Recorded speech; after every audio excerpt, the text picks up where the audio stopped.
You're listening to Saladin Kunaya Allah. This is Asia Talk Radio.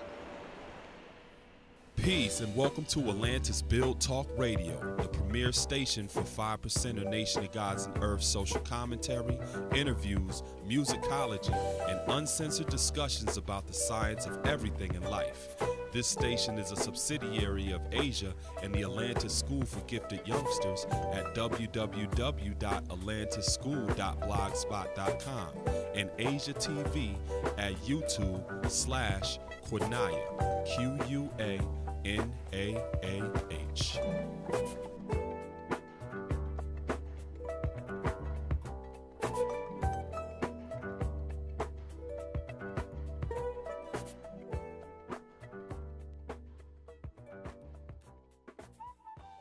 You know, I want to scale it back for a second to address another point in terms of what you asked me about how do you see today's mathematics. So as 5%ers, one of the customs that we share amongst each other is if I come in contact with another 5%er, I may say, you know, peace, you know, whatever this person's name is, or peace God, or peace earth, or peace, or whatever, how you see today's mathematics. Basically what I'm asking them is how do they see the quality of their day?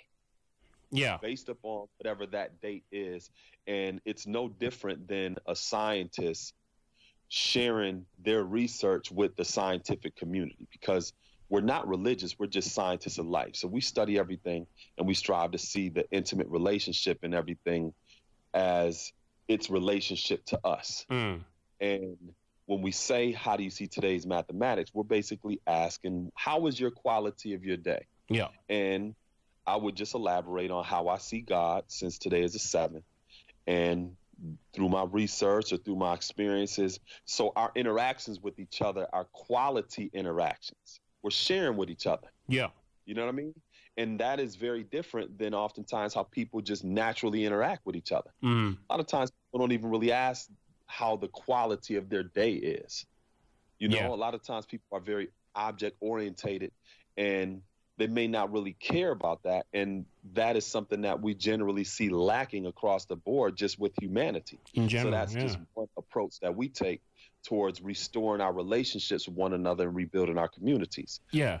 So going back to what you was asking me, as a 5%, meaning that we are the small number of people within the society, you're always going to come in contact with people that have various different ideas and misconceptions.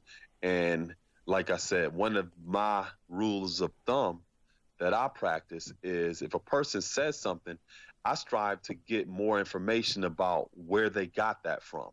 And then I can address those things issue by issue. If a person was talking about the 5% are pro-black or whatever, well, no, Azrael, who the father taught, which is the primary founder of the 5%, and I say primary founder because he also had some assistance with some of his companions that added on as well as the firstborn or the group of young youth that he taught as well that kind of spread the culture throughout Harlem in the 60s.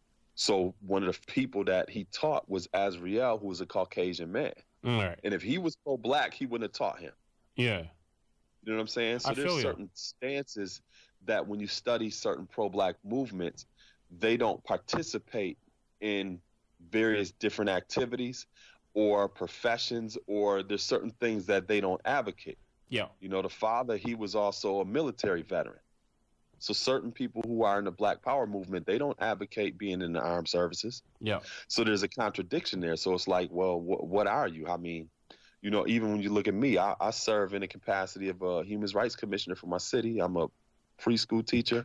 A lot of people, regardless of their ethnicity or nationality, have confidence and trust in my ability to produce results and my sense of justness and righteousness just as a person. Yeah. And the thing about it is sometimes people can have some very slanted views, which are discriminatory or prejudiced, which means that when it comes down to them being able to be fair, they may not necessarily give others a fair shake if they don't have the same complexion as them.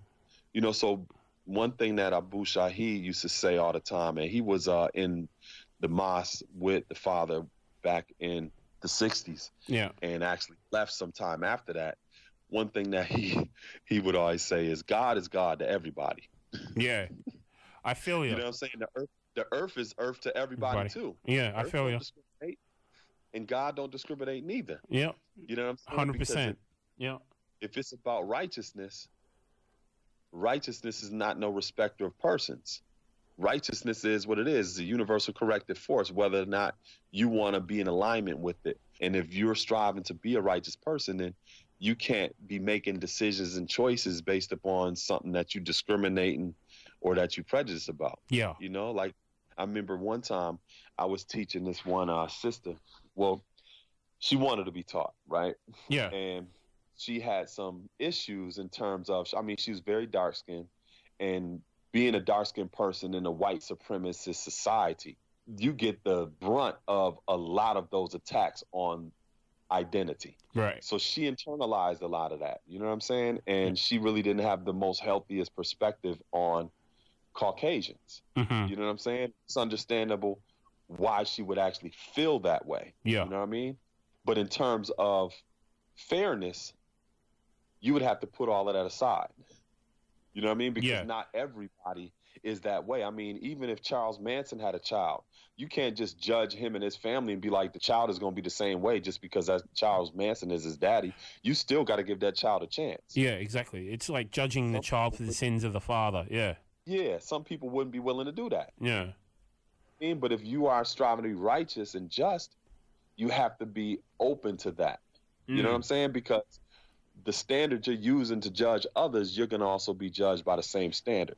Yeah, I totally feel you because in terms of what you're saying, a lot of people come up to me, and especially coming from an Australian perspective, can't understand how godly knowledge, supreme mathematics or supreme alphabets can be applied to the Australian context. To see it as like, oh, it's an American thing and it only applies to them, and that's another issue that I get. So I'm glad you sort of broke that down, because just to say it's like about the science of life, and you say that, it really doesn't get through that barrier. Do you know what I mean? Yeah, so then you don't say the science of life. You use whatever language that they used to. Yeah. That means the exact same thing. You know what I'm saying? So some people, I may tell them or teach them formally about knowledge, wisdom, and understanding. 1, 2. I may tell somebody that, but if I'm dealing with my preschoolers, I'm going to be like, yo, think about it first, then do something. Yeah. Then you're going to see what I'm talking about. Yeah, different. You know yeah. Exact same thing. Yeah, but different. Same thing. Yeah. Yeah. Different way of expressing it. This is just basic common sense. Yeah. You know, it's like as a human family, we've gotten away from these indigenous teachings. These are very classical teachings. Very classic. It ain't something that people made up in the 60s and put a stamp on it and said, this is what it is.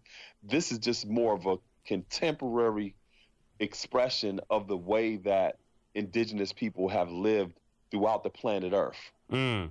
Thousands and thousands of years ago. What I'm saying ain't new. Yeah. Knowledge, wisdom, understanding. You know, think about it first, then do something, and then you'll see what it is. That we've been doing that for. That's just the basic scientific process. Yeah. You know what I mean? Yeah. I feel you.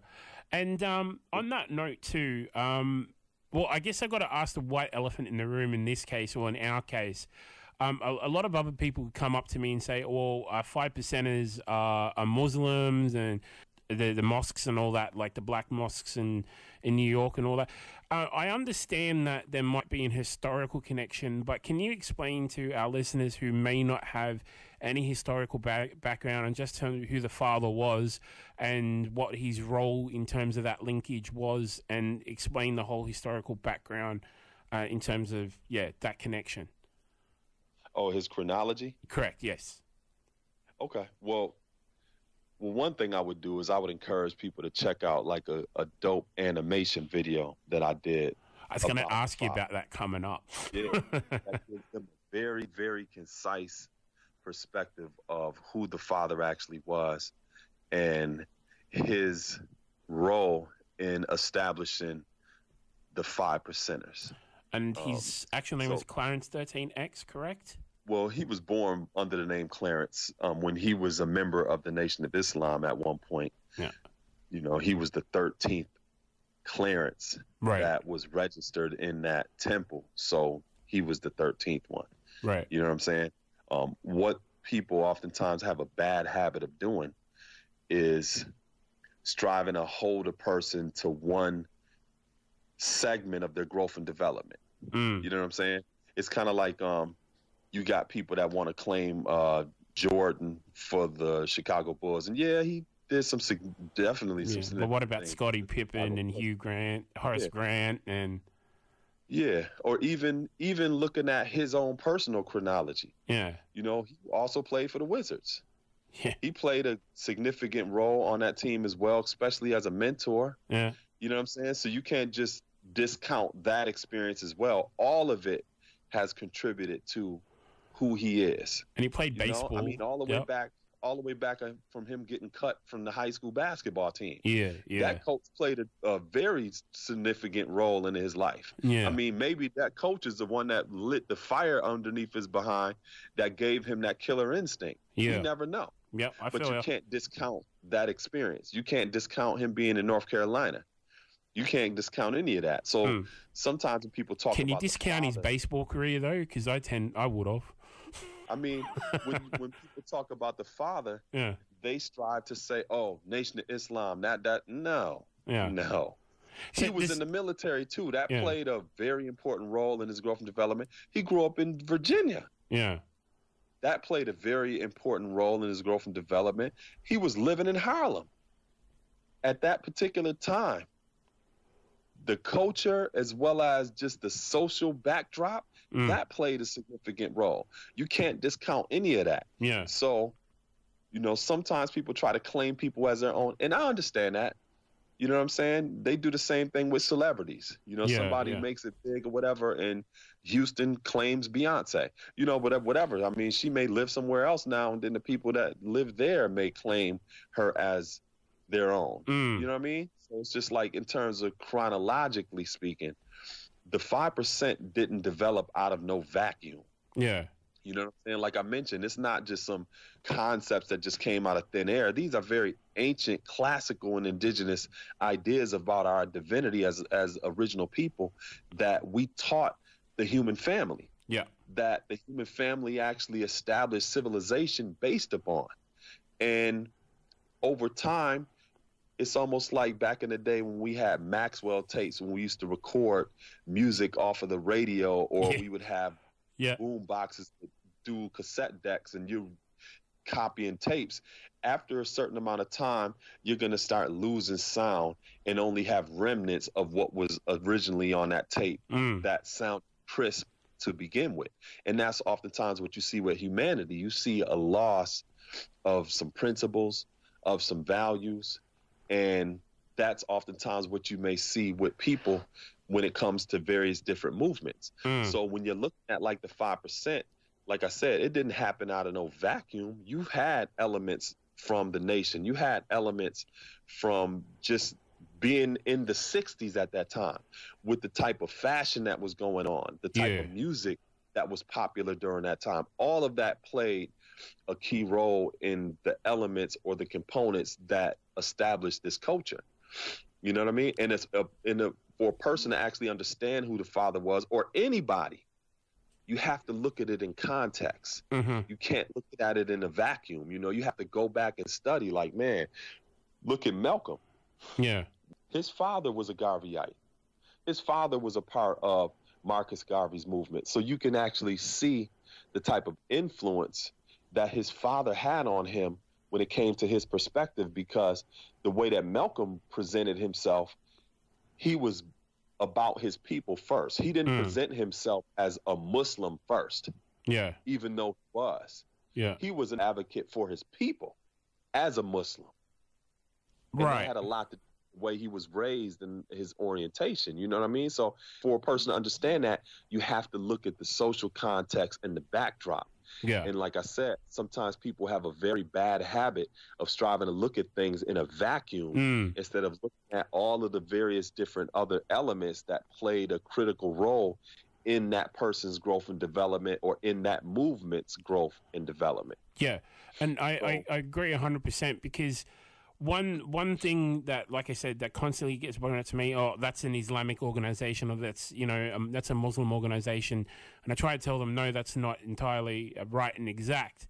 And I try and give them the history, but then they see that connection there to like Elijah Muhammad and all that kind of stuff. And they say, well, they can't, like you said, they can't get out of that vacuum where they can't see it as not as being something independent, but yet historically linked to it.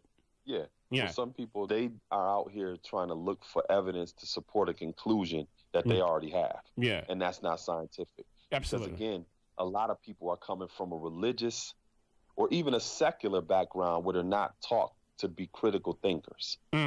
You know what I'm saying? And oftentimes when they're presented with information that contradicts their narrative, they experience cognitive dissonance. And it's difficult for them to actually accept what it is that contradicts that narrative, because they may have been believing something for 20 years. Yeah. And they ain't just going to turn around one day and be like, oh, okay, I believe it. That's difficult to accept sometimes. Yeah, absolutely. You know what I mean? Yeah. Because like you said, it's almost laying a new foundation, and it's laying that cycle where we're going from knowledge to born, right? So, of course there's going to be some cognitive dissonance and some, I wouldn't say traction, but like some inner conflict going on. Yeah. And the good thing about those type of interactions is it's exercise. It gives you an ability to develop more succinct ways of communicating ideas that when you come in contact with people who are really open-minded, they're actually going to learn something from it. You know what I mean? I feel you. You're sharpening your sword, really. Yeah, and because I tend to find the way it's helped me in particular, when it comes to my university work, it's lifted that up on a whole different playing field where, I have some of the professors coming to me saying, hey, what about this and and asking me questions. And I'm like, aren't you supposed to be like dropping knowledge on me? And I'm finding it's given me a whole different avenue to look at things and different perspectives. And even when I think like I've got that perspective nailed down, and you'll say something like, you'll come on YouTube and you'll talk about something, and I'll go, he's talking about me again, isn't he? And straight away, like something clicks, and I'm just like, it opens up all these different viewpoints to where you might have been closed off because of your conditioning. And that's why I tend to find it so refreshing. And I'm not at any advanced level whatsoever.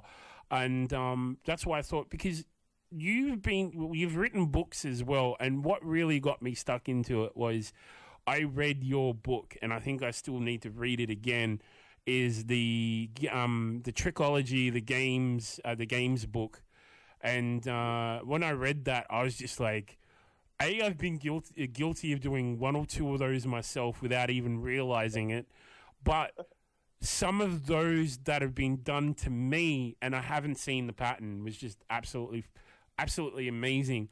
Do you want to basically tell people a bit about what you were talking about in that book? Because if I want to recommend any of your work to them first, I want to recommend that because of the impact that it had on me. Yeah, that's peace. I appreciate that. That's all right. Well, it's the truth. Yeah, well, that book, Games, it's about transactional analysis. And basically, it's just analyzing social transactions between people and the games that people tend to play with each other. Whether they're a participant or whether they are participating in a sense of the person that is constructing the games. Games are basically unhealthy interactions with people where one person benefits and one person does not benefit. It's basically manipulation. So the book Games, Transactional Analysis, Trick Knowledge, and the Psychology of People Running Game is basically about, I break down different games that people play, as well as the antithesis or the way that people need to respond when they recognize that a person is playing a certain type of game. Now, I'm glad you said that, because I'm going to throw a scenario at you. A lot of people that I approach to come on the show have this conclusion, I don't know why, that when they get here, it's going to be a bit like Piper's Court. And they think they're going to come in here and it's like a WWF ring and I'm just going to absolutely embarrass them. And, of course, that's not the case. How did people perceive the games that are being played on them? And can that also be a trick in and itself? How do people... Like, say, for example, they perceive me to be playing that game, but that's not entirely 100% accurate because they may have, say, from other people or heard certain things which are entirely true. So they've based that foundation that, oh, there's a game being played here, and that's not necessarily correct. You know what I mean? Mm-hmm. So how does one identify properly if there's actually that game going on, or can that be a trick itself, as in, like, that information that you've gathered could be incorrect and you've perceived it incorrectly?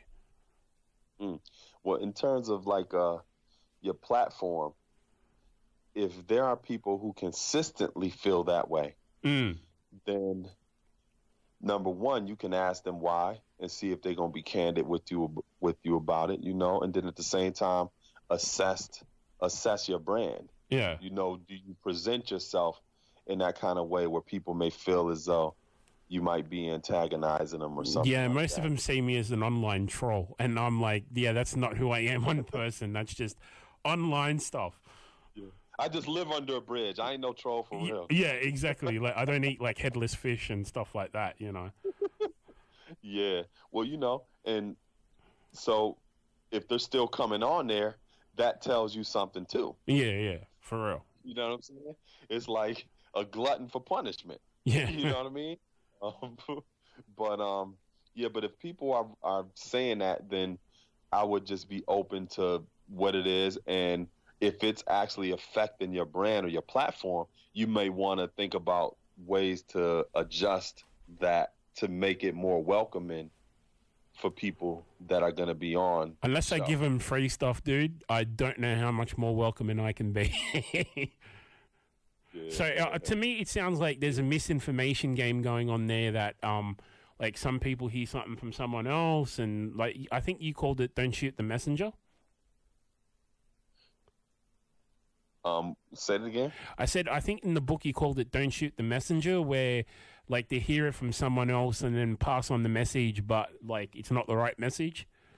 Mm-hmm. Yeah, so there's something like that going on there as well, which I'm not too hung up about. But I just thought it'd be fascinating to get that perspective from you. Can people misinterpret the game that is going on, though? Yeah, absolutely. And I think, too, that if your platform deals with hip-hop, I'm not sure how that is perceived there.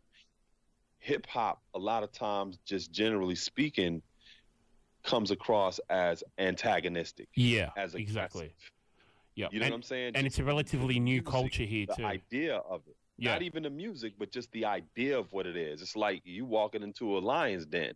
Yeah, exactly. You know what I'm saying? I mean, hip hop is not played at the level of elevator music. You know what I'm saying? You play it loud. Yeah. You know what I mean? Yeah, so I feel you. People are actually walking into that kind of environment. So that may also be a way to be able to maybe disarm people in terms of striving to educate them a little bit more on what this culture is in terms of hip-hop culture. Yeah. Because you have some people that have some skewed perspectives on what that actually is and the people who are associated with that culture. Exactly. And that's the problem, especially here, because hip-hop is such a young culture. Like, it only really started here, I'd say, in the late 80s, maybe early 90s, really started coming to prominence. And it's still not accepted by any really mainstream platform at all, really. Unless it's like really commercial top 40 kind of stuff. But It's so new, and people, like you said, see it as an automatic, like you're a Rush Limbaugh kind of, and it's like, no, like, you know, that's not the deal at all. And especially when I try and bring in this culture, then they look at you at you're too preachy, and you're just, you know, trying to rescape the landscape sort of thing, and it's like, it's not that at all.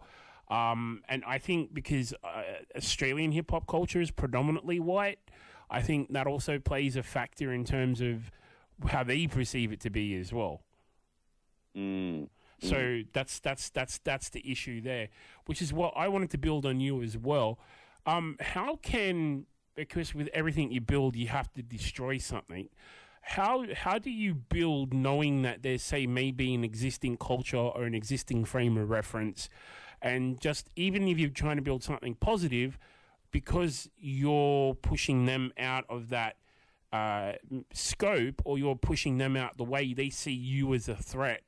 How even in business, let's just say like with rival products or something like that, how would you deal with coming into a room, and then I think Sunez said it best, one of the teachers there at the School of Mecca, when someone like stands up for somebody or stands up for an old person in the bus and no one else did, and everyone goes, oh, like, you know, I should have done that.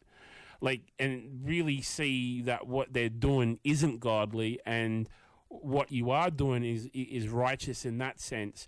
And how does those two combative forces work? Like, how do you mold it into a situation where two can coexist, where they don't see you or potentially label you as that threat, even if you're not, if you know what I'm saying?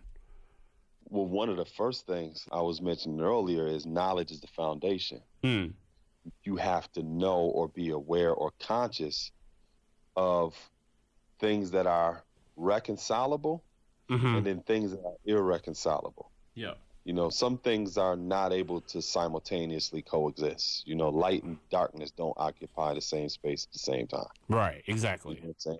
When you're looking at it on a family level or a community level, you have to think about the best ways to negotiate space for certain perspectives to either simultaneously exist or to exist at certain points or at certain times. Right. Like there's a certain time for darkness, there's a certain time for light. You know, that's one of the first things to be aware or conscious of. Is this reconcilable or is it irreconcilable? You know what I mean? Once and if it's irreconcilable, what do you do then? Just try and, like you said, coexist?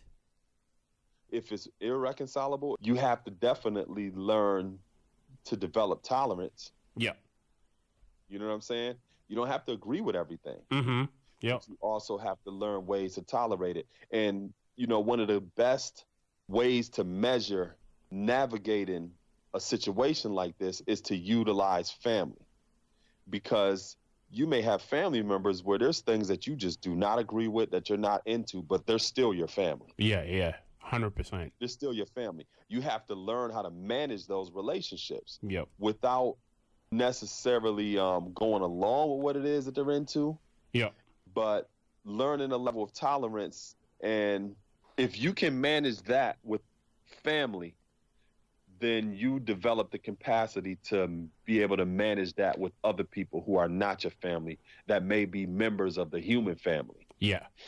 You know what I'm saying? So, for example, like if a person is not an advocate of the LGBTQ community, they're not into that, right? You may have family members that are. So how do you deal with your own family members? Maybe your sister or your cousin or a parent or whatever.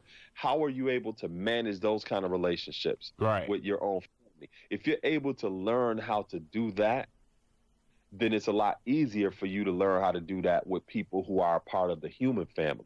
Yeah, I feel you. So your training ground is really to be able to test these things and to learn how to manage reconcilable or irreconcilable differences with your own family. You know, and that is what I actually use as a standard. And one of the things that you may often notice is you see people that have not learned to manage those type of relationships, which may be very complicated with their own family, and they just walk out or they just don't deal with their family at all, and then expect to have the capacity to manage those type of complicated relationships with other people who are not their physical family. Yeah. But it's like, well, you haven't developed the skills. So why would I trust that you're going to have my best interests at heart, or you're going to be able to manage this relationship with me when you're not even talking to your own family? You're not even developing that. I feel you. You know what I'm saying? Yeah, yeah. It's So like a hypocritical standard is what you're saying. a person just ain't got the skills. Yeah, right. You know what I'm saying? Yeah. Like, where did you learn how to do it? Because you ain't doing it with your family. So Yeah. how you going to do it with me? Right. You know what I'm saying? I feel, And then going back to what I was saying earlier about understanding the context of things, there may be somebody in your family that has arrived at a certain point in their life where they're not able to actually solve certain problems or to manage certain things or to cope with certain things, which means they may be getting involved in various different activities that you may not agree with, that you don't want to be associated with. Yeah. Sometimes people would just totally judge them in a sense where it's like, look down on them, you know, I don't want to have nothing to do with you, you know, sever their relationship with them and everything else. And it's like, man, you haven't really taken the time to get an understanding of their chronology, what led them to that point, or how did they arrive at that point? Because if they're family, that means you have the same genetic propensity to face some of the same circumstances. Yeah, true. And you can build on that. Yeah. Yeah, and if it wasn't true, if you went to a clinical psychologist or a family doctor or something, they wouldn't ask you about your family history.